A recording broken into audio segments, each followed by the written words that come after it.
Так, ребята, как вы думаете, зачем я здесь нахожусь? Вот это вот рыбалка кылган жер. Короче, папам телефон потерял, да? Геолокациямен издеп келсек, ушак жакты көргөзүп атпайбы. Мына мындай карасам, телефон жатат. Карасам эле чехол экен.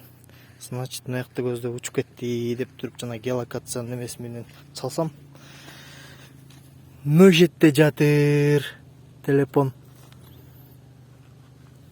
Мынакей. Беркиндей чалсам, звугу чыкпайт. Хотя телефон күйүп кысып кетиптир. Жестоко. Мына ушинтип телефон таап алдык. Локация болсо көлдүн аркы көзүн көргөзүп атыптыр. Мен примерно маяк жак экен деп келип мына жакта карадым. Башында ойлоп кеттим, тияктагы жаш балдар рыбачить этип туруп ошолор таап алган окшойт деп. Сурасам жок дейт. Мына мыякты көздөй келип өзүнө чалсам номер менен звук чыкпай койду. Анан беркиндей кылып өзүн найти телефон кылып чалсам, анан звук чыкты. Ушу жерде экен. Мына жерде.